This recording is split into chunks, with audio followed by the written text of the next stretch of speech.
ইমদাদুল উম্মাহ foundation কর্তৃক আয়োজিত আজকের এই মহাসম্মেলনের সম্মানিত সভাপতি নুরুল কোরআন জুম্মাপাড়া মাদ্রাসার সম্মানিত মুহতামিম সাহেব আলহাজ হাফেজ মাওলানা ইদ্রিস আলী দামাত বরকাতুহুম আলিয়া এবং আজকের মাহফিলের আজকের এই সম্মেলনের মুকুটমণি প্রধান মেহমান এশিয়া উপমহাদেশের সুপরিচিত ইসলামী বিদ্যাপীঠ উম্মুল মাদারিস মুঈনুল ইসলাম হাটহাজারী মাদ্রাসার সম্মানিত মুহতামিম আল্লামা খলিল আহমদ আল কুরাইশি আল কাসিমি দামাত বরকাতুহুম আলিয়া বারাকাল্লাহু ফি হায়াতি। হুজুর আমাদের মাঝে উপস্থিত হয়েছেন এবং দূর থেকে ঢাকা থেকে আগত প্রধান বক্তা হযরত মাওলানা মুফতি আবুল কালাম আইয়ুবী সাহেব, খলিফায়ে সুলতানুল ওয়াইজিন খালেদ সাইফুল্লাহ আইয়ুবী দামাত বরকাতুহুম আলিয়া, তিনিও এসে উপস্থিত হয়েছেন।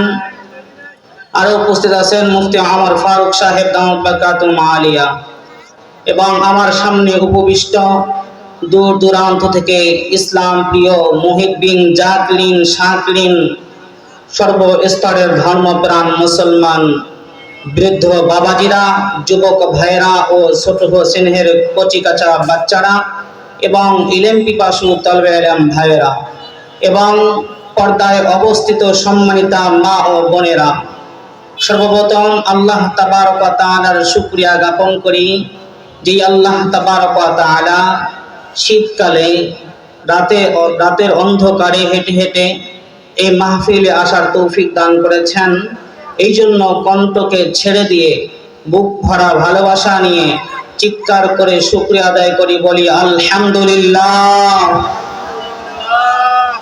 এবং সর্বকালের সর্বশ্রেষ্ঠ মহামানব সৈয়দুল মুরসালিন খাতামুন নবিয়্যিন আশরাফুল আম্বিয়া, তেনার প্রতি আমরা দরুদ প্রেরণ করি, সবাই বলি সাল্লাল্লাহু আলাইহি ওয়াসাল্লাম। সম্মানিত সুধী, আমি আমার ভূমিকায় না গিয়ে সময় সংক্ষিপ্ততার কারণে মূল আলোচনা করব, ওমা তৌফিক ইল্লা বিল্লাহ। সম্মানিত মুআজ্জিজ হাজিরিন, কথাগুলো বুঝতে হলে একটু গভীর মনোযোগ দিয়ে শুনতে হবে। শুনতে রাজি আছেন তো ইনশাআল্লাহ?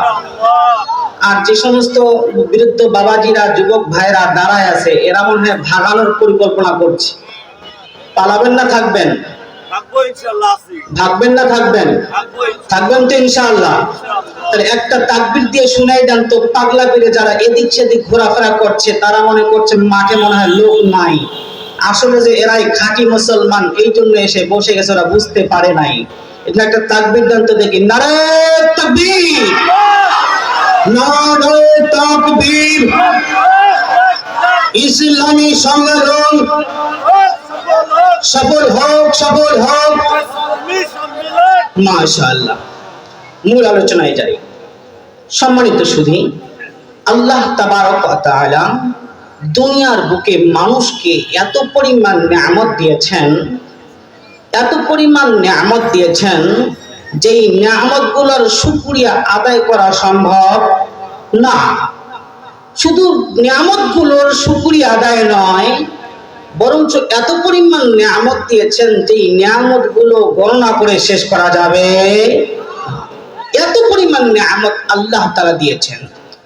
আল্লাহ তাআলা নিজেই বলেন, ওয়া ইন তাউদ্দু নি'মাতাল্লাহি লা তুহসুহা। আল্লাহ তাআলা নিজেই বলেন যে এত পরিমাণ নিয়ামত আল্লাহ তাআলা দিয়েছেন, এটা গণনা করে শেষ করা যায় না। সম্মানিত হাজিরিন, আমি ডাইরেক্ট মূল আলোচনায় যাওয়ার জন্য পয়েন্টটুকু বলছি। আল্লাহ তাবারক ওয়া তাআলা আমাকে দুটি চোখ দিয়েছে, দুটি হাত দিয়েছে, বুঝার জন্য বিবেক শক্তি দিয়েছে, চলার জন্য পা মোবারক দিয়েছে। এতগুলো নিয়ামত দেওয়ার পরেও আল্লাহ তাআলা বলে নাই যে আমি তোমাদের উপর ইহসান করেছি। কিন্তু আল্লাহ তাবারক ওয়া তাআলা এমন একটি নিয়ামত দিয়েছেন যেই নিয়ামত দেওয়ার পরে বলেছেন যে এটা তোমাদের উপরে ইহসান করেছি। সেই নিয়ামতটা কি শুনবেন না? ইনশাআল্লাহ। সম্মানিত সুধী, আল্লাহ তাবারক ওয়া তাআলা দুনিয়া ভর এত পরিমাণ নিয়ামত দান করেছেন, কেউ যদি ওই নিয়ামতগুলো গণনা করতে চায়, ওই নিয়ামতগুলো গণনা করতে শেষ করতে পারবে না। তার মধ্যে আল্লাহ পাক রব্বুল আলামিন এমন একটি অন্যতম নিয়ামত দান করেছেন, যেই নিয়ামতের কথা বলে আল্লাহ তাআলা বলেছেন, তোমাদেরকে এই নিয়ামত দান করার পরে এটা তোমার জন্য ইহসান করলাম, তোমাকে দুইটা চোখ দান করলাম, এই চোখ তোমাকে দিয়ে ইহসানের কথা বলি নাই, তোমাকে দুটি হাত দিলাম, দুটি হাত দিয়ে ইহসানের কথা বলি নাই, তোমাকে কত সম্পদ দিলাম, গাড়ি দিলাম, বাড়ি দিলাম, তোমাকে আমি চেয়ার দিলাম, কত সম্মান দিলাম, এত কিছু দেওয়ার পরেও আমি কখনো বলি নাই এটা তোমার জন্য ইহসান। কিন্তু আল্লাহ তাবারক ওয়া তাআলা অন্যতম একটি নিয়ামত দেওয়ার পরে আল্লাহ তাআলা বলেছেন, এটা তোমাদের জন্য নিয়ামত দান করেছি। সেই নিয়ামতের কথা আল্লাহ তাবারক ওয়া তাআলা সূরা ইমরানের 164 নম্বর আয়াতের মধ্যে আল্লাহ তাআলা বলেন, লাকাদ মান্নাল্লাহু আলাল মুমিনিনা ইয বা'আসা ফীহিম রাসূলান মিন আনফুসিহিম। বলনা মারহাবা। আল্লাহ তাবারক ওয়া তাআলা বলেন, তোমাকে এত নিয়ামত দিলাম, কোন নিয়ামতের ইহসানের কথা বলি নাই, শুধুমাত্র একটা নিয়ামতের তোমাদের জন্য ইহসান। লাকাদ মান্নাল্লাহু আলাল মুমিনিনা ইয বা'আসা ফীহিম রাসূলান। সুবহানাল্লাহ। আল্লাহ তাবারক ওয়া তাআলা বলেন, ও বান্দারা, আমি সমস্ত নিয়ামতের ইহসানের কথা বলি নাই, শুধুমাত্র একজন রাসূল পাঠায়া তোমাদের জন্য ইহসান করলাম। বলেন সুবহানাল্লাহ। সেই ইহসানটা কি? রাসূল পাঠাইছেন, আমাদের কাছে রাসূল পাঠাইছেন, এই রাসূল পাঠায়া আল্লাহ তাবারক ওয়া তাআলা ইহসানের কথা বলেছেন, তাছাড়া অন্য কোন নিয়ামত দিয়ে ইহসানের কথা বলে নাই। এখন আসুন, রাসূলকে যে আমাদের জন্য ইহসান হিসেবে পাঠাইলেন, কেমন ইহসান, সেই রাসূলটাকে চিনতে হবে কি হবে না? চিনতে হবে। কারণ আল্লাহ তাবারক ওয়া তাআলা জানতেন যে আমার নবী আগমনের পরে কোন দল হতে বা বাহির হবে, যেই দল এসে দাবি করবে যে তাদের একজন নেতা সে নবী, সে রাসূল। এই জন্যই আল্লাহ তাবারক ওয়া তাআলা রাসূলকে হবেন এই কথাও স্পষ্ট করে দিয়েছেন। কোন রাসূলকে পাঠায়া আমাদের জন্য ইহসান করলেন আল্লাহ পাক রব্বুল আলামিন, সেই কথাটাও আল্লাহ তাবারক ওয়া তাআলা স্পষ্ট করে বলেছেন। সূরা আলে ইমরানের মধ্যে বলেছেন, ওয়া মা মুহাম্মাদুন ইল্লা রাসূলুন ক্বাদ খালাত মিন ক্বাবলিহি রাসূল। আল্লাহ তাবারক ওয়া তাআলা বলেন, মুহাম্মদ তো আর কেউ নয়, মুহাম্মদ তো একমাত্র আল্লাহর রাসূল। এটা তোমাদের জন্য নিয়ামত হিসেবে পাঠাইছি, যেই নিয়ামতটা তোমাদের জন্য ইহসান। কারণ নবী কি হবে, রাসূল কি হবে, আল্লাহ পাক রব্বুল আলামিন বলেন শুধু মুহাম্মদ সাল্লাল্লাহু আলাইহি ওয়াসাল্লাম তিনি হবেন রাসূল, তিনি হবেন নবী, আর কেউ নয়। অন্য আয়াতের মধ্যে আল্লাহ তাবারক ওয়া তাআলা বলেন, মুহাম্মাদুর রাসূলুল্লাহি ওয়াল্লাযীনা মা'আহু আশিদ্দাউ আলাল কুফফার। এই আয়াতের মধ্যে আল্লাহ তাআলা স্পষ্ট বর্ণনা করলেন রাসূল কে হবে মুহাম্মাদুর রাসূলুল্লাহ, একমাত্র রাসূল হবে মুহাম্মদ আরবি সাল্লাল্লাহু আলাইহি ওয়াসাল্লাম। আমরা এই আয়াতগুলোর মাধ্যমে স্পষ্ট বুঝতে পারলাম রাসূল আর কেউ নয়, রাসূল যদি হয় তো মুহাম্মদ মুস্তাফা সাল্লাল্লাহু আলাইহি ওয়াসাল্লামই হবে। বলেন তো দেখি আমাদের রাসূলের নাম কি? মুহাম্মদ রাসূলুল্লাহ সাল্লাল্লাহু আলাইহি ওয়াসাল্লাম। এখন আপনাদের সামনে এসে প্রশ্ন আমার, কেউ যদি এই মুহূর্তে আপনাকে বলে যে আমাদের রাসূল হলো মির্জা গোলাম আহমদ কাদিয়ানী, মানতে রাজি আছেন? আল্লাহ তাবারক ওয়া তাআলা স্পষ্ট বলেছেন মুহাম্মদ কে হবে রাসূল, রাসূলের নাম কি? মুহাম্মদ মুস্তাফা সাল্লাল্লাহু আলাইহি ওয়াসাল্লাম। আমাদের বাংলাদেশে যদি কেউ আমার নবীর পরে নবী হওয়ার দাবি করে, তাদেরকে জুতা বের করে বাংলাদেশ থেকে বাইর করে বলেন ঠিক না বেঠিক? কারণ আল্লাহ তাআলার স্পষ্ট বাণী, রাসূল কে হবে? মুহাম্মদ।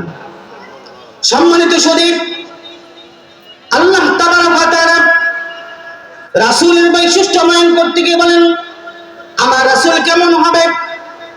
আল্লাহ তাবারক ওয়া তাআলা বলেছেন ওয়া মা আরসালনাকা ইল্লা রাহমাতাল লিল আলামিন। শুধু অযোদাস রাহমাতাল লিল আলামিন, শুধু অযোদাস রাহমাতাল লিল আলামিন।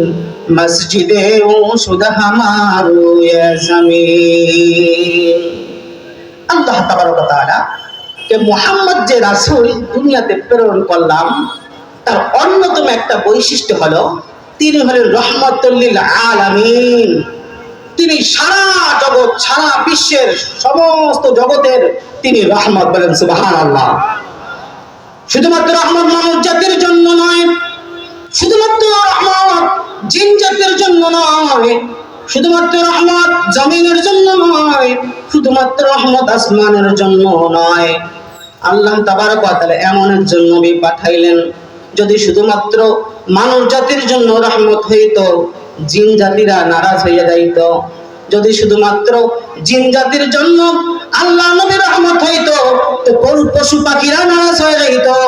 এই জন্য তো আল্লাহর নবী কেমন রহমত, তিনার রহমতের থেকে অংশ পেয়েছে পশু পাখিরা, তিনার রহমতের থেকে অংশ পেয়েছে জিন জাতিরা, তিনার রহমতের থেকে অংশ পেয়েছে গাধা, তিনার রহমত থেকে অংশ পেয়েছে উট, তিনার রহমত থেকে অংশ পেয়েছে খেজুর গাছ।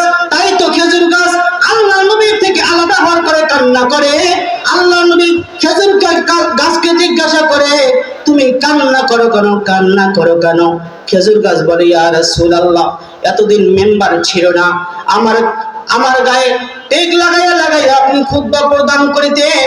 আজকে আপনার নতুন মেম্বার আসার কারণে আমাকে আপনার রহমত থেকে দূরে সরাই দিয়েছেন। এই জ্বালায় আমি কান্না করি। রহমতের নবী থেকে রহমত পেয়েছে খেজুর গাছ, এই জন্য খেজুর গাছও কান্না করে। আল্লাহ নবী দুনিয়া থেকে যাওয়ার পরে একটি গাধা কূপের মধ্যে আত্মহত্যা করলো। সে কূপের মধ্যে লাফ দিল। সে বলে দুনিয়াতে নবী নাই, আমারও থাকার কোনো আর দরকার নাই, এই জন্য আমার জানটা আমি দিয়ে দেই।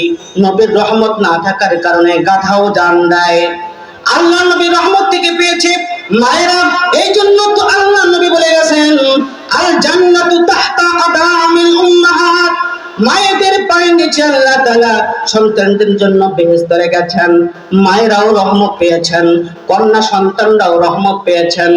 এই জন্য তো আল্লাহ নবী বলে ও সাহাবীরা রে, শুনে রাখো, শুনে রাখো, কোন মানুষের যদি দুইটি কন্যা সন্তান থাকে, সেই দুইটি কন্যা সন্তানকে দ্বীন ইলম শিক্ষা দেয়, আদব আখলাক শিক্ষা দেয়, সুন্দরভাবে তার জীবন গঠন করায়, এরপরে ভালো একজন বর দেখিয়া তার সাথে তার বিবাহ দেয়। শুনে রাখো, শুনে রাখো, এই কন্যা, দুই সন্তানওয়ালা কন্যার বাবা কাল জান্নাতে আমার সাথে এই দুই আঙ্গুলের মতো পাশাপাশি থাকবে। বলেন সুবহানাল্লাহ। আল্লাহ তাআলার রহমত থেকে অংশ পেয়েছেন মায়েরা, আল্লাহর রহমত থেকে অংশ পেয়েছেন মেয়েরা। এই জন্য আল্লাহ নবীর চূড়ান্ত ঘোষণা যে কারোর দুই সন্তান আছে, কন্যা সন্তান। বর্তমান তো কন্যা সন্তান হলে মুখ অন্ধকার হয়ে যায়। কোন মানুষের সন্তান হয়েছে, তারা জিজ্ঞাসা করেন ভাই আপনার কি বাচ্চা হয়েছে, মুখ দেখলেই বোঝা যায় যে কি সন্তান হয়েছে।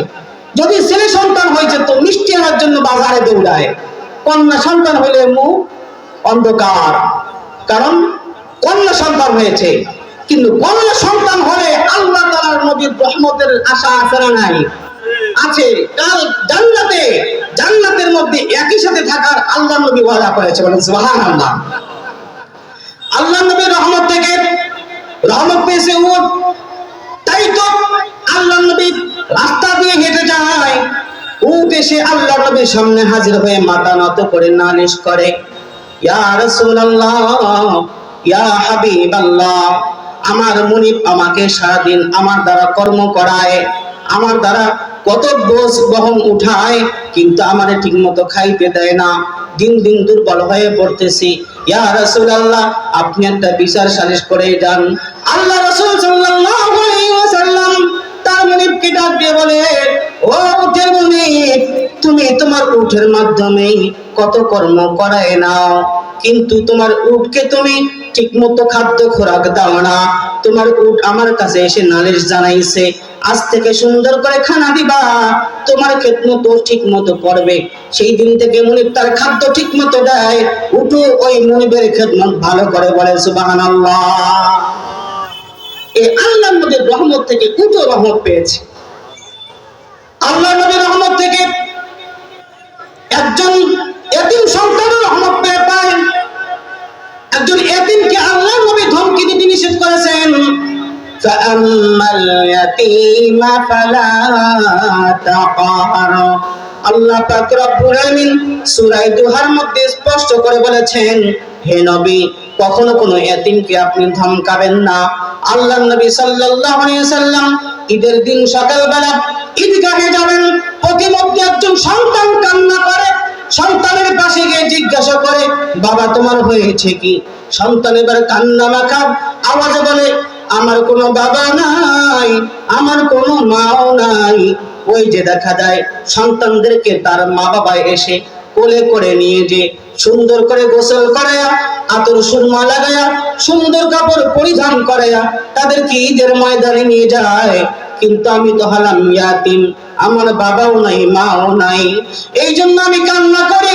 আজকে যদি আমার বাবা দুনিয়াতে বেঁচে থাকতো, তাহলে আমার বাবা আমার কাছে আইসা আমারে কোলে নিয়ে সুন্দর করে গোসল করায়া, নতুন নতুন জামা কাপড় পরিধান করায়া আমার ঈদের ময়দানে নিয়ে যাইতো। ওই যে সাথী ভাইয়েরা যেমন খুশি হয়েছে, আজকে আমি তেমন খুশি হইতাম। এবার আল্লাহর নবী রাহমাতুল লিল আলামিন নবী সন্তানের মাথায় হাত বুলিয়ে দিয়ে বলে, বাবা তুমি কোনো টেনশন করো না, চলো তুমি আমার সাথেই চলো। আল্লাহর নবী সন্তানটারে হাত ধরে আল্লাহর নবী নিজের গুরফায় চলে গেলেন, বাড়িতে চলে গেলেন।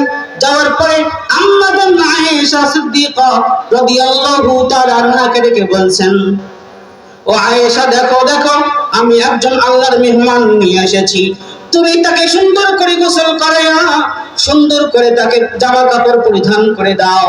আমি স্বয়ং নবী তাকে ঈদের ময়দানে নিয়ে যাব।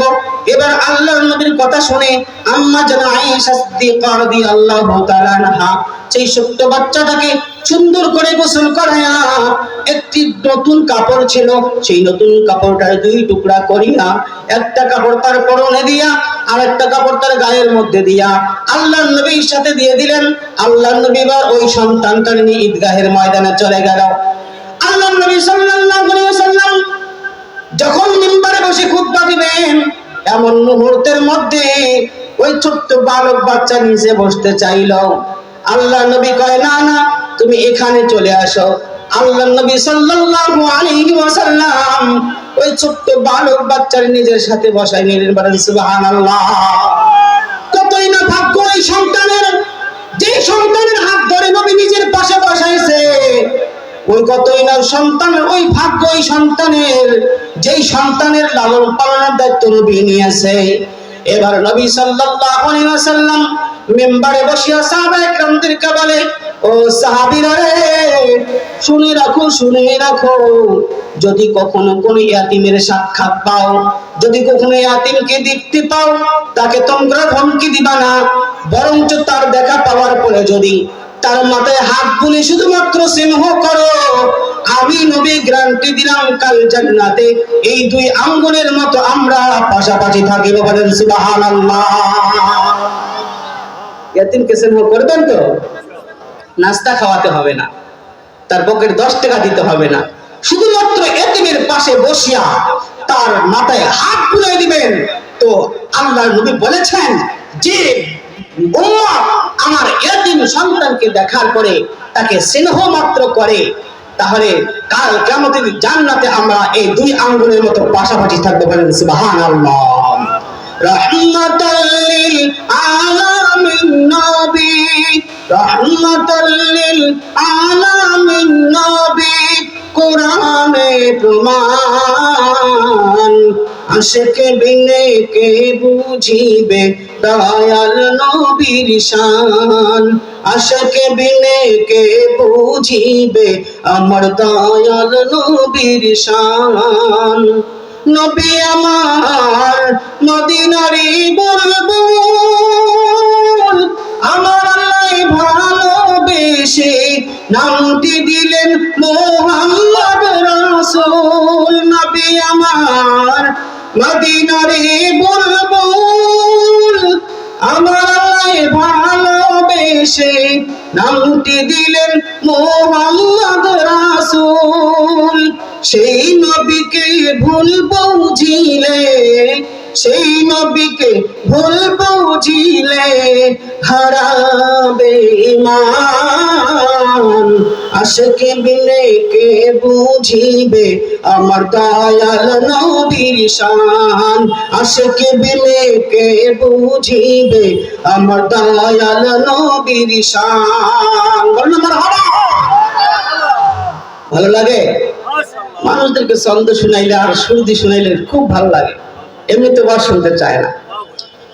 আমি বলতে চেয়েছিলাম যে আল্লাহর নবী কেমন রহমত, যে তিনি শুধু মানব জাতির জন্য রহমত নয়, শুধু আসমানের জন্য রহমত নয়, তিনি সারা পৃথিবীতে যত মাখলুক আছে, যাহা কিছু আছে সবকিছুর জন্য রহমত। আল্লাহর নবীর আরেকটা বৈশিষ্ট্য হলো, সেই বৈশিষ্ট্যের কথা আল্লাহ পাক রব্বুল আলামিন সূরা আহজাবের 40 নম্বর আয়াতের মধ্যে বলেছেন, যে আয়াতটি আমি খুতবার মধ্যে পাঠ করেছি। সম্মানিত সুধী, কথাগুলো দিয়ে বুঝবেন, মেইন পয়েন্টের কথা বলতে চাচ্ছি এখন আমি। আল্লাহ পাক রব্বুল আলামিন মুহাম্মদ আরবি সাল্লাল্লাহু আলাইহি ওয়াসাল্লামের আরেকটা বৈশিষ্ট্যের কথা বলছে, যেই বৈশিষ্ট্যের মাধ্যমে সারা পৃথিবীর মানুষকে জানায় দেয় যে দুনিয়াতে কত নবী এসেছে, দিনের কাজ করেছে, দিন পরিপূর্ণ হয় নাই। আদম আলাইহিস সালাতু ওয়াস সালাম এসেছে, দিনের কাজ করেছে, তেনার দায়িত্ব তিনি পালন করেছে, দিনের কাজ পরিপূর্ণ হয় নাই। মূসা আলাইহিস সালাম এসেছে, দিনের কাজ করেছে, দিনের কাজ পরিপূর্ণ হয় নাই, তেনার দায়িত্ব তিনি পালন করেছেন। ঈসা আলাইহিস সালাতু ওয়াস সালাম এসেছেন, দিনের কাজ করেছেন, তেনার দায়িত্ব তিনি পালন করেছেন, দিনের কাজ পরিপূর্ণ হয় নাই। শেষ পর্যন্ত আল্লাহ পাক রব্বুল আলামিন একজন শেষ নবী প্রেরণ করলেন, যেই নবীর নাম হলো মুহাম্মদ আরবি সাল্লাল্লাহু আলাইহি ওয়াসাল্লাম। সেই নবীকে প্রেরণ করে আল্লাহ পাক রব্বুল আলামিন দিনের কাজকে সম্পূর্ণ করে আয়াত নাযিল করেছে, আল ইয়াউমা আকমালতু লাকুম দীনাকুম, আজকে থেকে দিনকে পরিপূর্ণ করা হলো। কারণ কি আল্লাহর নবী সাল্লাল্লাহু আলাইহি ওয়াসাল্লাম সূরা আহজাবের 40 নম্বর আয়াতের মধ্যে বলেন, মা কানা মুহাম্মাদুন আবা আহাদিন মির রিজালিকুম ওয়ালাকির রাসূলুল্লাহি ওয়া খাতামান নাবিয়্যিন। আল্লাহ তাআলা বলেন, মুহাম্মদ আর কেউ নয়, তোমাদের মধ্যে দিয়ে কারো বাবা নয়, বরঞ্চ তিনি হলেন মুহাম্মদ রাসূলুল্লাহ সাল্লাল্লাহু আলাইহি ওয়াসাল্লাম। আর কি দ্বিতীয় নম্বরের বৈশিষ্ট্য, আল্লাহ পাক রব্বুল আলামিন বলেন, ওয়া খাতামান নাবিয়্যিন, তিনি সর্বশেষ নবী, তিনি সর্বশেষ নবী। তেনার পর আর কোন নবী নাই, তেনার পর কোন নবী নাই। এই কথায় কোনো সন্দেহ আছে? সন্দেহ হয়? কেউ যদি এই কথা সন্দেহ করে সেও কাফের। যে নবীর পরে নবী নাই এই কথা মানবে না, সে কি কাফের। আজকে আমাদের বাংলাদেশে নতুন একটি দল খুব চক্রান্ত চালাচ্ছে, তারা মুসলমানদের মাঝে বিভক্তি ছড়াচ্ছে। তারা মির্জা গোলাম আহমদ কাদিয়ানীকে নবী মানে। বলেন তো দেখি, কোন ব্যক্তি যদি মুহাম্মদ মুস্তাফা সাল্লাল্লাহু আলাইহি ওয়াসাল্লামকে বাদ দিয়ে অন্য কাউকে নবী মানে, সে মুসলিম না কাফের? সে ঈমানদার না বেঈমান? সে অবশ্যই বেঈমান, এর মধ্যে কোনো সন্দেহ? এখান থেকে একটা স্লোগান দিতে পারবেন? আমি বলবো নবীর পরে নবী নাই, আপনারা বলুন সংসদে। রেডি আছেন সবাই?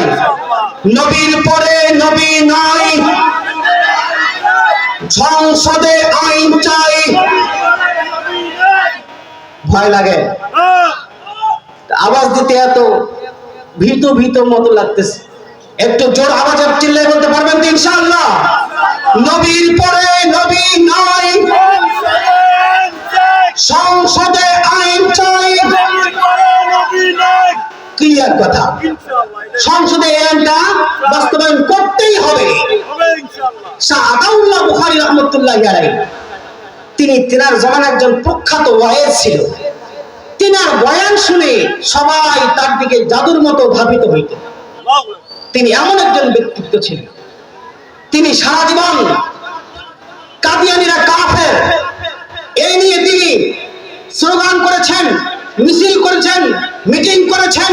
সংসদে আইন পাস করার জন্য তিনাকে 11 বার জেলখানায় ভর্তি করা হয়েছিল। 3 বার তিনাকে ফাঁসির অর্ডার দেওয়া হয়েছিল। 3 বার তিনার খানার মধ্যে বিষ মিশাইয়া খাওয়ানো হয়েছিল। কিন্তু রাখে আল্লাহ, মারে কে? মারে আল্লাহ, রাখে কে? শাহআতাউল্লাহ বুখারী রাহমাতুল্লাহি আলাইহি দুনিয়া থেকে বিদায় করাতে পারে নাই। তিনি নিঃশ্বাস পর্যন্ত বলে গেছে কাদিয়ানীরা কাফের, কাদিয়ানীরা কাফের। কাদিয়ানীকে যে কাফের বলবে আপনারা বলেন ঠিক না বেঠে? আজকে কিছু মানুষ আছে কাদিয়ানীদেরকে কাফের বলতে চায় না। তারা আমাদের শেষ নবীকে শেষ নবী মানে না। আজকে 5টা পয়েন্ট বলবো। এই 5টা পয়েন্ট বলে আমি আমার বক্তব্যকে ইতি টানবো। সেই 5টা পয়েন্ট কি? যে পয়েন্টগুলো জানা থাকলে কাদিয়ানীরা আপনাদেরকে ধোঁকায় ফেলতে পারবে না। পয়েন্টগুলো জানা থাকলে কাদিয়ানীরা ধোঁকায় ফেলতে পারবে না। কারণ বর্তমান আমাদের এলাকায় এলাকায় কাদিয়ানীরা ঢোকে একটা করে লবণের প্যাকেট দিয়ে আপনার ঈমান চুরি করছে, একটা করে ছাগল দিয়ে আপনার ঈমান চুরি করছে, একটা করে গরু দিয়ে আপনার ঈমান চুরি করছে। কারণ তারা একটা লবণের প্যাকেট দিয়ে আপনাকে বুঝায় যে আমাদের নবী মির্জা গোলাম আহমদ কাদিয়ানী, মুহাম্মদ আরবি সাল্লাল্লাহু আলাইহি ওয়াসাল্লাম নবী নয়, শেষ নবী নয়। শেষ নবী মির্জা গোলাম আহমদ কাদিয়ানী আপনাকে একটা গরু দিয়ে আপনাকে বুঝায় শেষ নবী মুহাম্মদ নয়, আপনাকে একটা ছাগল দিয়ে বুঝায় শেষ নবী মুহাম্মদ নয়। আমাদের অসহায় কিছু মুসলমান এই একটি লবণের প্যাকেটের লোভে পড়ে, একটি ছাগলের লোভে পড়ে, একটি গরুর লোভে পড়ে নিজের ঈমানকে বিক্রি করছে। এমন হয় না? না হয়? এরকম অহর হইতেছে। ঠাকুরগাঁয়ে, নীলফামারীতে অসংখ্য মুসলিম থেকে কাদিয়ানী বানাই ফেলছে। সৈয়দপুরে এখন তাদের আস্তানা বানাইছে। এই জন্য আমাদের আকাবিরিনরা, আল্লামা শাহ আহমদ শফী রাহমাতুল্লাহি আলাইহি তিনিও এই কথা বলে গেছেন, কাদিয়ানীদেরকে কাফের ঘোষণা করতেই হবে, করতেই হবে। সময় এসেছে এবার সংসদে যাওয়ার, সময় এসেছে এবার কোরআন সুন্নাহর আইন চালু করার। এতদিন পর্যন্ত আমরা অনেক কিছু দেখেছি, কিন্তু এই সংসদের মধ্যে এই আইনগুলো কেউ পাস করতে পারে নাই। এখন এই সুযোগ এসেছে, আমরা এই সুযোগে ইনশাআল্লাহ সংসদে গিয়েই কোরআন সুন্নাহর আইন পাস করব ইনশাআল্লাহ। বলতেছিলাম 5টা পয়েন্টের কথা বলবো। 1 নাম্বার পয়েন্ট, খুব গভীর মনোযোগ। আপনারা যারা দাঁড়িয়ে আছেন দয়া করে বসবেন, দয়া করে বসবেন। এরপরে আমাদের আমন্ত্রিত ওলামায়ে চলে আসবেন। সম্মানিত সুধী, 1 নাম্বার পয়েন্ট, আল্লাহ তাবারক ওয়া তাআলা সকল যুগে সর্বযুগে যেই নবীকে প্রেরণ করেছেন সেই নবীরা সেই যুগের সবচাইতে সুন্দর। বলেন সুবহানাল্লাহ। যেই নবীকে যেই যুগে প্রেরণ করেছেন সেই যুগের মধ্যে সবচাইতে সুন্দর সেই নবী ছিলেন, এটার মধ্যে কোনো ভুল নেই। আমাদের নবী সাল্লাল্লাহু আলাইহি ওয়াসাল্লাম শেষ জামানার পয়গম্বর, খাতামুন নবিয়্যিন। সন্দেহ আছে? তিনি তিনার জামানায় কেমন সুন্দর, শুধু তিনার জামানায় নয়, আগে যত নবী দুনিয়া থেকে চলে গেছেন, যত মানুষ দুনিয়া থেকে চলে গেছেন, যত আউলিয়া দুনিয়া থেকে চলে গেছেন, সমস্ত সুন্দরগুলোকে এক পাল্লায়, আমার নবীর সৌন্দর্যকে এক পাল্লায়, আমার সৌন্দর্যের ওজন বেশি ভারী হয়ে যাবে, সুবহানাল্লাহ। এত সুন্দর ছিল। সম্মানিত হাজিরিন, আমার নবী কেমন সুন্দর ছিল, সুন্দরের বর্ণনা করতে গিয়ে বলি, আম্মা জানা আয়েশা সিদ্দিকা রাদিয়াল্লাহু তাআলা আনহা বলেন, আমার নবী কেমন সুন্দর ছিল।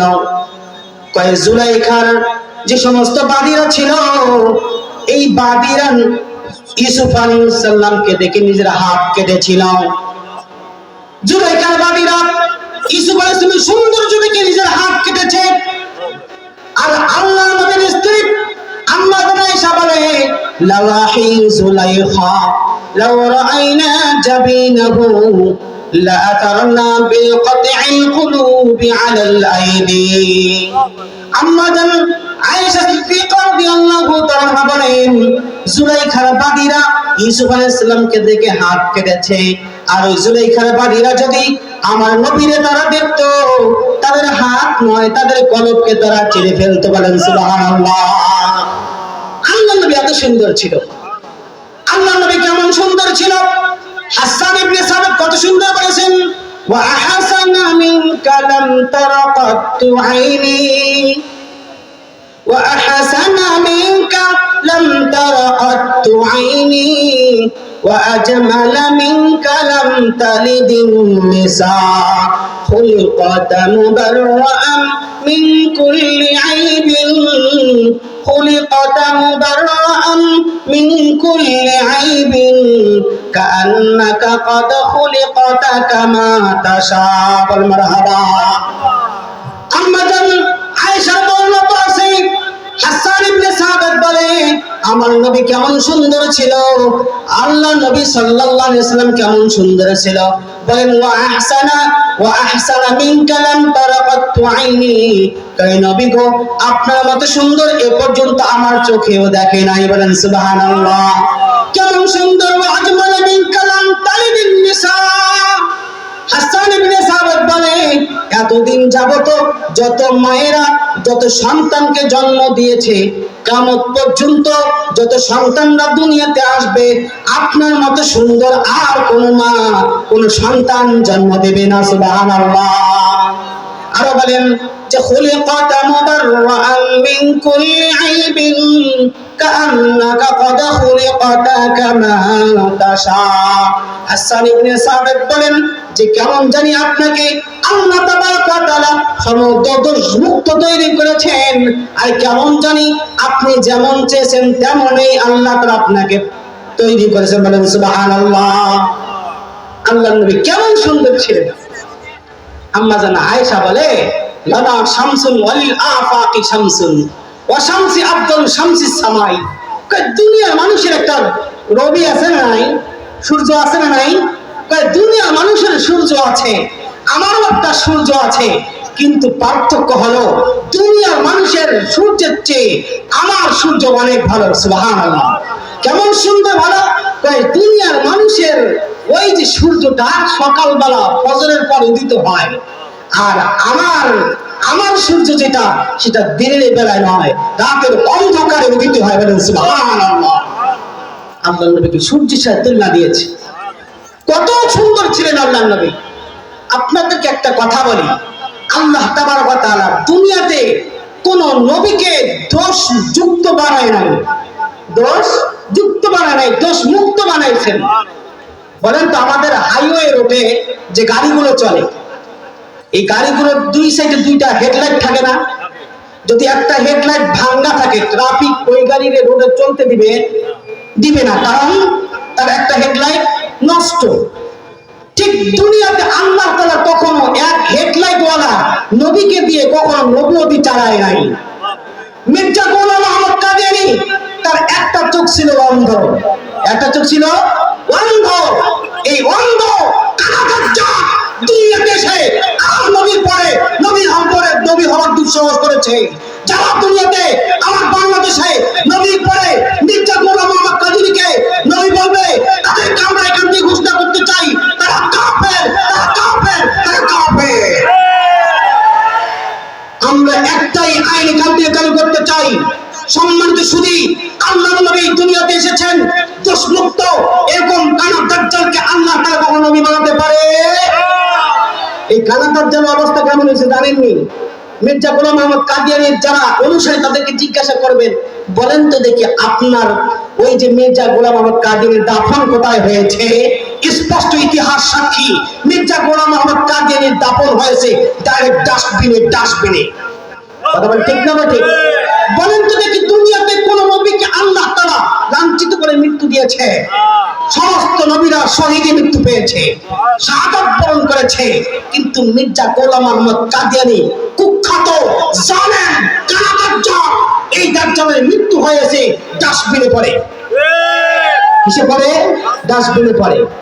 এই জন্য বলতেছিলাম আল্লাহ তাবারক ওয়া তাআলা এই দুনিয়াতে সবচেয়ে সুন্দর হিসাবে প্রেরণ করেছেন মুহাম্মদ রাসূলুল্লাহ সাল্লাল্লাহু আলাইহি সাল্লামকে।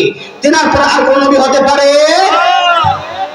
এই জন্য বলতেছি যে সমস্ত যুগে যত নবীকে প্রেরণ করেছে আল্লাহ তাবারক ওয়া তাআলা, তারা সেই যুগের মধ্যে সবচেয়ে সুন্দর ছিল। সেই যুগের মধ্যে সবচেয়ে সুন্দর ছিল। দ্বিতীয় নম্বর বলি, তার দাফন কোথায় হয়েছে? 2 নম্বর পয়েন্ট। 3 নম্বর পয়েন্ট হলো যে মির্জা গোলাম আহমদ কাদিয়ানীর কালেমা কি?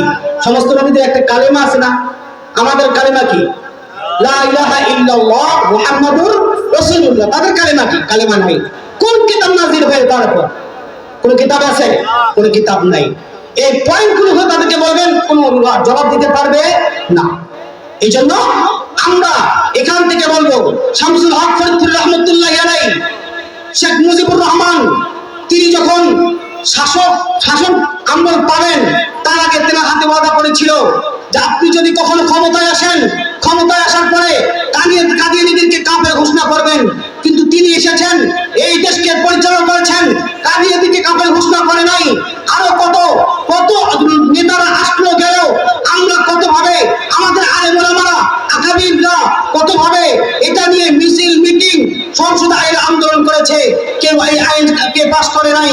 কিন্তু আজকে নতুন করে 24 সালে নতুন স্বাধীন দেশে আমরা নতুন করে আবার স্লোগান তুলব যে আজকে থেকে এখন থেকে এই ইসলামিক সম্মেলন থেকে জানাই দেব আমাদের সংসদে এই আইন কি পাস হতেই হবে যে নবীর পরে নবী নাই। এটাই আমাদের একটাই, বলেন ঠিক না ভাবে? সম্মানিত হাজির, আপনাকে একমত আছেন সংসদে এই আইনটা চালু হোক? ইনশাআল্লাহ আমরা সংসদে এই আইনটি বাস্তবায়ন করব ইনশাআল্লাহ। আল্লাহ তাআলা আমাদেরকে যে আয়াতটি পাঠ করেছে আপনাদের সামনে, যে আল্লাহর নবী খাতামুন নবিয়্যিন, তেনার পর আর কোন নবী নাই। এতটুকু বলে সময় সংক্ষিপ্ততার কারণে আপনাদের সামনে আপনাদের দোয়া নিয়ে যাহা কিছু বলেছি, যাহা কিছু শুনলাম, আল্লাহ তাআলা আমাদেরকে বিবেক খাটায়া শেষ সময়